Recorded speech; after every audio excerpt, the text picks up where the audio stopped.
Hollow Creek Sanatorium closed in 1974. In the 50 years since, 3 separate groups of people have entered that building for very different reasons. None of them knew about the others. All 3 encountered something none of them could explain. These are their stories, in order exactly as they happened. In 1971, 3 years before Hollow Creek Sanatorium closed permanently, a night nurse named Diane Whitfield began her first solo shift on the building's restricted 3rd floor, a ward reserved for patients whose files were sealed even from most staff. She had been told only one thing before her shift began: never open the door at the end of the hallway after midnight, regardless of what she heard from the other side. For the first 3 hours, the shift was uneventful, until, shortly after midnight, Diane heard what she initially assumed was a patient in distress. A slow, rhythmic knocking from behind the sealed door at the corridor's end. She checked her patient roster. According to every official record, that room had been empty for over 2 years. Diane followed protocol and radioed the front desk. No one answered. A first in the sanatorium's history, according to logs recovered decades later.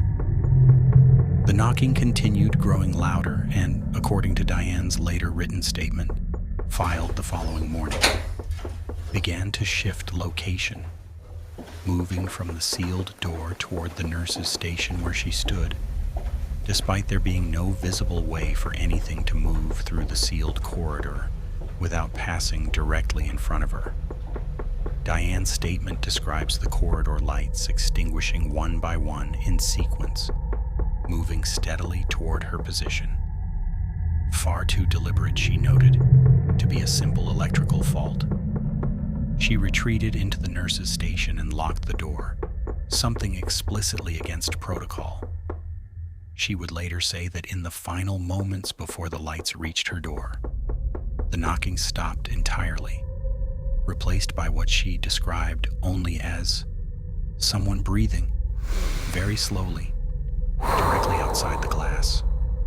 When the morning shift arrived at 6, they found Diane unharmed but unable to speak for nearly 20 minutes. The sealed door at the end of the hallway, which had remained locked for over 2 years according to every maintenance record, was standing wide open. The room behind it was empty, except for a single wooden chair, positioned facing the door, as though something had been sitting there waiting. The entire night, Diane Whitfield resigned the following week and never returned to nursing. Hospital administration officially attributed the incident to electrical malfunction and psychological strain, and the 3rd floor was permanently sealed to staff less than a month later, a full 3 years before the rest of the building would eventually close. To this day, no official record explains what was originally housed in that sealed room, or why its file was restricted even from senior staff. Diane Whitfield, in her only interview decades later, said only, "I've worked nights in a lot of hospitals since. I never once locked a door out of protocol again. That night taught me protocol isn't always enough."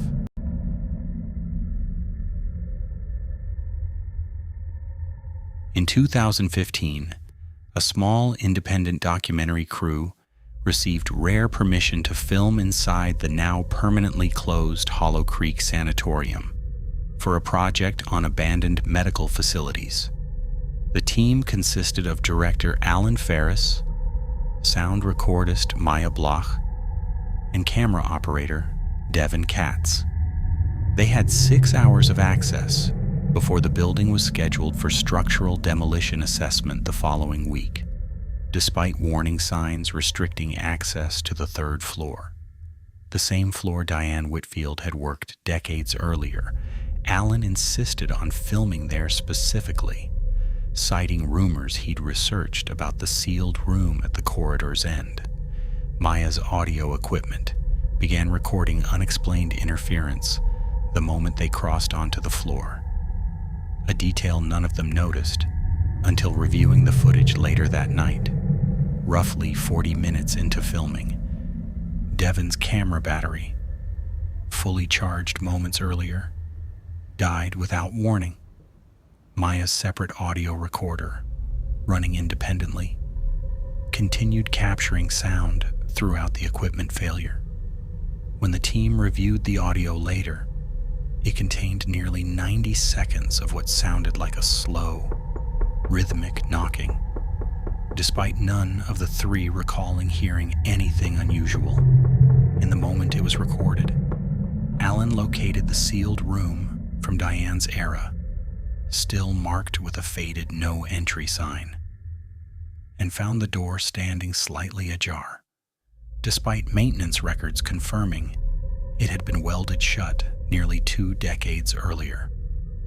Against Maya's strong objection, Alan and Devon entered to film inside, while Maya remained in the corridor monitoring audio equipment. Inside, the room was empty except for a single wooden chair positioned facing the doorway. Matching inexact detail neither Alan nor Devon knew about beforehand. The description in Diane Whitfield's decades-old written statement. Devon's newly replaced camera battery failed a second time within minutes. In the final seconds of footage before it died, the frame shows the chair's shadow shifting slightly, despite no light source in the room moving to cause it. Maya, monitoring from the corridor, reported hearing both men's voices suddenly stop mid-conversation, replaced by nearly 10 seconds of complete silence before both came sprinting from the room, refusing to explain what they'd seen. Left the building immediately, more than 4 hours ahead of their scheduled filming window, leaving thousands of dollars of equipment behind that they chose never to retrieve. The documentary was never completed. Alan Ferris, in a brief statement to his production partner, said only that whatever they'd filmed inside that room wasn't going in any project with my name on it. The footage from that day has never been publicly released. In 2023, Hollow Creek Sanatorium was finally scheduled for full demolition. A veteran operator named Jack Renner had spent 11 years running heavy machinery on demolition sites across the state, and had long since stopped believing any building could unsettle him. That belief ended on the third day of tearing down the sanatorium's east wing. Jack was operating the excavator against the sealed corridor on the 3rd floor, the same corridor from Diane Whitfield's 1971 shift and the 2015 documentary crew's visit, though Jack knew nothing of either account. Midway through demolishing a support wall near the end of the hallway, Jack heard something impossible over the roar of his own machine. A slow, rhythmic knocking, distinct enough to cut through the mechanical noise. Coming from inside the wall his excavator was actively tearing into. Jack shut down the machine immediately, assuming a structural collapse risk or a trapped animal. He radioed his site foreman and walked closer to inspect the partially demolished wall himself. A section of concrete nearly 2 feet thick, according to the building's original architectural plans, reinforced far beyond what any standard interior wall should require. What Jack found, partially exposed by his own machine, stopped him completely. Human remains, encased directly within the concrete itself, not hidden behind the wall, but sealed inside it, as though the wall had been poured and set around a body already in place. Jack later told investigators that the excavator's bucket had struck close enough to expose part of the remains directly, something he has stated he will never fully describe in detail again.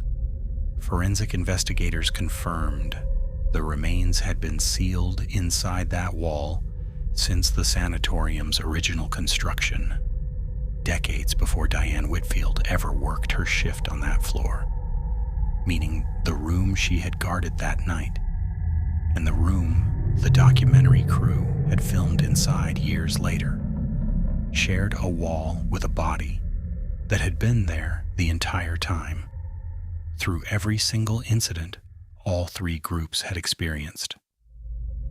The most disturbing detail came from the forensic report itself. Skeletal analysis indicated the victim had still been alive at the time the concrete was poured, based on positioning and evidence of movement within the wet cement before it fully set. Investigators were never able to identify the victim, as construction records from the sanatorium's original build in the 1940s had been lost decades earlier, leaving no name, no date, and no explanation for how long that knocking, in whatever form it took, had truly been continuing before Jack Renner's excavator finally exposed it, 50 years after Diane Whitfield first heard it from the other side. Hollow Creek Sanatorium's demolition was completed the following month, after investigators finished documenting the site. The remains were never identified. Jack Renner left demolition work permanently within the year. To this day, no record has ever explained who was sealed inside that wall, or why. Only that for over 50 years, across 3 separate decades, 3 different groups of people heard exactly the same sound coming from exactly the same place, without ever knowing what or who had truly been waiting on the other side. These were stories inspired by real accounts of abandoned medical facilities and the unexplained incidents often reported within them. If you enjoyed these stories, subscribe for more. And if you have a story of your own, send it to me. It might be the next one I tell.